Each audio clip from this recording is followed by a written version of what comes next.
안녕하십니까. 1월 28일 월요일 묵상 시작하겠습니다. 빌레몬서, 에베소서와 빌레몬서 다 끝나고요. 이제 시편 106편을 4번에 걸쳐서 묵상함으로써 1월달 이제 묵상이 끝나게 되겠는데요. 시편 106편을 지금 다루는 것이 조금 아쉽긴 합니다. 왜냐하면 지난 달이죠. 작년이면서도 지난 달인데 12월 말에 105편을 다뤘어요.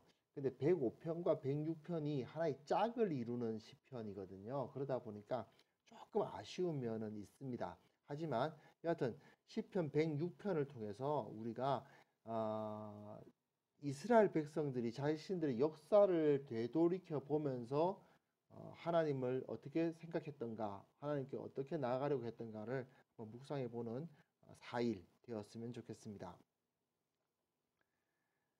1월 18일, 그러니까 이번 달 18일 에베소서 묵상에서 시와 찬송과 신령한 노래들로 서로 화답하며 너희의 마음으로 주께 노래하며 찬송하며 범사의 우리 주 예수 그리스도의 이름으로 항상 아버지 하나님께 감사하며 이런 본문이 있었는데, 이것의 그냥 단순한 예배가 아니라 성경 공부와 연관되어 있다고 제가 한 적이 있었죠. 어떻게 이게 그냥 노래 부르는 건데 왜 이것이 성경 공부냐라고 생각하신 분들이 있으셨을 겁니다. 하지만 시편 105편이나 시편 106편이 바로 이런 용도로 쓰인 노래예요.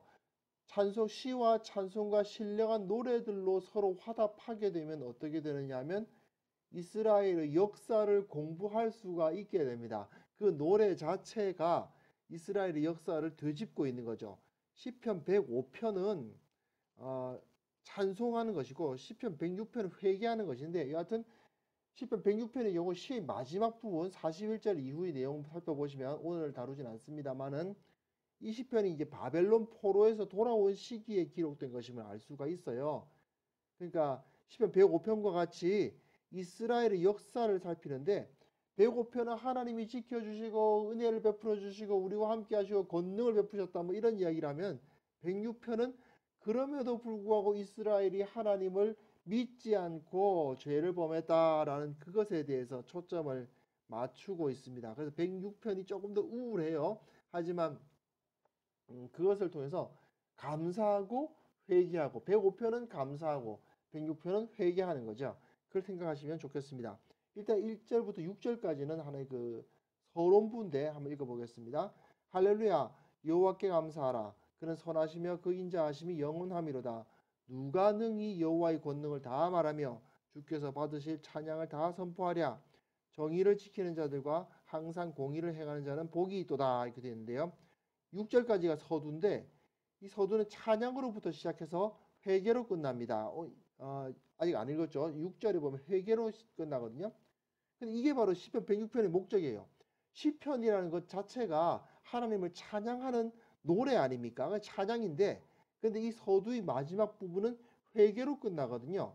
그러니까 할렐루야를 시작해서 이제 감사하라, 찬양하라 뭐 이런 표현을 쓰고 그분의 선하심과 인자하심을 고백한 다음에 이스라엘의 범죄에도 불구하고 인자하신 하나님의 그것을 높인 다음에 이제 나중에 회개를 하겠죠.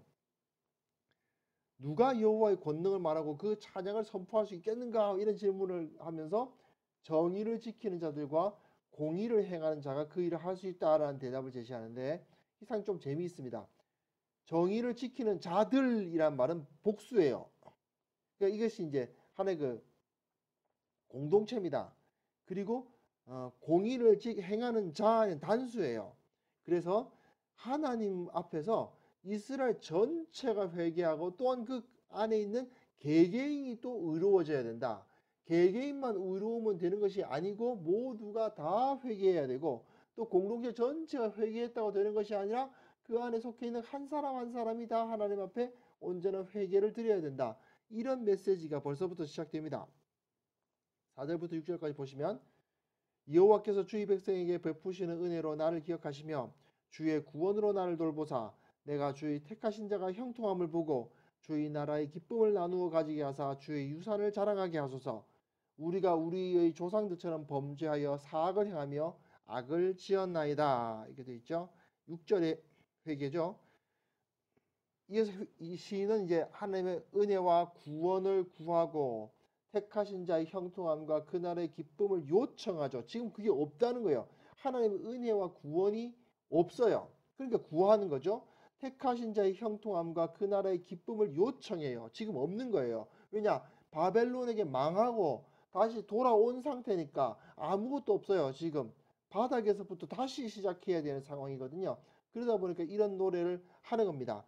그런데 문제는 무엇이냐? 바로 범죄해서 하나님으로부터 떠난 민족이라는 것이 문제인 거죠. 시인은 이스라엘이 이런 복을 누릴 자격이 없게 되었음을 인정합니다. 왜냐하면 범죄했으니까. 죄를 범했기 때문이죠. 시인은 자신이 속한 민족 이스라엘이 죄를 지었다는 사실을 다른 표현들을 사용해서 3번 반복해요. 범죄했다, 사악을 행했다, 악을 지었다. 이거 그야말로 가슴을 팍팍 치는 느낌 아닙니까? 우리가 범죄했다, 우리가 사악을 행했다, 악을 지었다 이런 표현을 쓰고 있죠. 정말 깊이 탄식하고 있습니다. 그런데 이 탄식이야말로 사실은 진정한 소망이죠.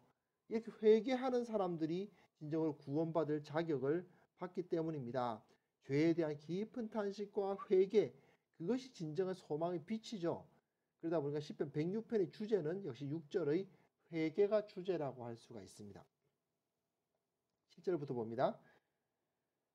우리의 조상들이 애굽에 있을 때 주의 기이한 일들을 깨닫지 못하며 주의 크신 인자를 기억하지 아니하고 바다하고 홍해에서 거역하였나이다. 그러나 여호와께서는 자기의 이름을 위하여 그들을 구원하셨으니 그의 권능을 만민이 알게 하려 하심이로다. 이에 홍해를 꾸짖으시니 곧 마르니 그들을 인도하여 바다 건너가기를 마치 광야를 지나감 같게 하사. 이게 본론이 시작돼요. 처음에 말씀드렸던 것처럼 이 시편을 노래하다 보면 이스라엘의 역사가 눈앞에 쫙 들어갑니다. 그러니까 그 역사를 후대들에게 아무래도 노래가 좀 더 가르치기 좋고 기억하기 좋잖아요. 그러다 보니까 이렇게 노래를 만들어 가지고 후대들에게 이스라엘의 역사를 이제 가르치기 시작하는 겁니다. 처음에 이제 출애굽할 때부터 이들은 범죄다 이렇게 노래를 불러요. 시인이 기억하는 이스라엘은 거의 기억상실증 환자입니다. 왜냐하면 이스라엘이 애굽을 출발하자마자 홍해에서 하나님을 거역했거든요. 하나님은 이스라엘을 구원하시기 위해서 애굽에서 10가지 재앙을 사용하셔서 치셨습니다. 그걸 봤잖아요. 그걸 알잖아요. 그럼에도 불구하고 바로 이제 그 출애굽 해가지고 나가고 있는데도 그걸 깨닫지 못하고 기억하지도 못하고 그래가지고 우리를 다 죽이려고 이끌어냈냐 뭐 이렇게 했던 그 역사가 있죠. 하나님은 이스라엘을 위해서가 아니라 자신의 이름을 위해서 그 권능을 만인에게 알리시기 위해서 홍해를 가리셨다 이렇게 시인은 노래를 합니다. 이스라엘이 애굽의 군대로부터 구원을 얻은 이유는 이스라엘이 순종해서가 아니라 하나님께서 그 영광을 세상에 드러내시기 위해 그렇게 하셨을 뿐이라는 거죠. 시인이 볼 때에는 이스라엘은 구원을 얻을 만한 어떠한 그게 없습니다. 아무런 공로가 없어요. 그냥 구원을 받은 겁니다. 그저 은혜일 뿐이죠. 10절부터 보시면요. 그들을 그 미워하는 자의 손에서 구원하시며 그 원수의 손에서 구원하셨고 그들의 대적은 물로 덮으심에 그들 중에서 하나도 살아남지 못하였도다. 이에 그들이 그의 말씀을 믿고 그를 찬양하는 노래를 불렀도다. 이렇게 되어 있는데 하나님께서는 대가를 지불하셨다는 것이 굉장히 중요합니다. 왜냐하면 이 10절에 보시면 그의 미워하는 자의 손에서 구원하셨다 이렇게 되어 있는데 이게 구원이란 말이 구속이라는 번역이 더 어울리는 표현입니다. 몸값을 내셨다 이 말이에요. 이스라엘을 위한 대가를 내셨다. 이게 무슨 대가를 내셨을까 하는데 어쨌든 여기서 하나님께서 이들을 구속하시기 위해서 뭔가 지불한 것이 있으셨다는 표현을 쓰고 있어요. 시인이. 이런 은혜를 받고서도 이스라엘은 그 바로 이 군대가 수장되는 것을 보고서야 겨우 하나님의 말씀을 믿고 기뻐하며 노래를 불렀다라고 시인은 노래하고 있습니다. 이스라엘은 애굽의 군대와 싸운 것도 아니고 그렇다고 하나님을 진짜 온전히 의탁하고 부르짖고 하나님만 붙들었냐? 그것도 아니에요. 하나님 두려워하고 비난했잖아. 그럼에도 불구하고 하나님은 그들을 구원하셨던 거죠. 참 그렇습니다. 예, 그런 이스라엘의 복이죠. 하나님께서 자기 백성을 구원하신 데는 무한한 은혜와 사랑, 그거 외에는 아무런 이유가 없습니다. 아브라함에게 하신 언약을 하나님께서는 지키셨지만 이스라엘은 그 언약 파기했습니다. 이 구도는 한 번도 바뀐 적이 없어요. 예수님과 제자들 사이의 언약도 마찬가지죠. 예수님과의 마지막 만찬 자리에서 언약을 제자들이 맺었죠. 제자들은 죽기까지 따르겠다고 호언장담했지 않습니까? 하지만 다 배반했어요. 다 부인하고 제자들은 그렇게 했죠. 하지만 어떻게 하셨습니까? 주님은 그럼에도 불구하고 자기가 언약 맺었던 그 제자들은 전부 배반했음에도 불구하고 주님은 끝까지 언약을 지키시고 다시 그 배반했던 제자들을 불러주시고 회복시켜 주셨죠. 이처럼 구약시대에나 신약시대에나 구원은 하나님의 무조건적인 은혜에 의해서 주어진다 하는 것을 시인은 이미 노래하고 있습니다. 우리가 하나님 앞에서 뭘 잘하는 것이 있느냐? 없죠. 아무것도 없습니다. 오직 주님의 절대적인 사랑과 은혜 때문에 이 자리에 우리가 있다는 사실을 우리는 기억해야만 될 것입니다. 문제는 그런 은혜를 받고서도 배반하고 계속해서 주님을 떠난다는 게 문제죠. 예, 우리는 진짜 이게 우리의 가장 큰 한계인데 오늘 우리가 살아가는 삶 속에서 예수님을 부인하고 살고는 있지는 않은지 정말 깊이 반성해 보았으면 좋겠습니다.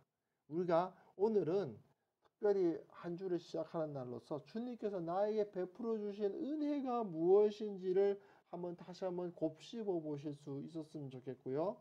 그 가운데서 나는 지금 배반하고 있지 않은가? 예수님처럼 살겠다고 내가 예수님을 부인하지 않고 살겠다고 고백해 놓고서도 실제로는 일상생활에서 부인하고 있지는 않은가? 돌아보고 회개하고 반성해보고 그리고 새롭게 하나님의 은혜를 따라서 살아가는 우리 모두가 되었으면 좋겠습니다. 하나님 아버지, 주님께서 우리와 함께하여 주시옵소서. 주님께서 우리의 주인이 되어 주시고 주님께서 우리의 모든 것이 되어 주시는 그 하나님, 그것을 기억하고 주님을 잊지 아니하고 주님의 백성답게 주님께 감사하며 살아가는 우리 모두가 되게 하여 주옵소서. 예수님의 이름으로 기도합니다. 아멘.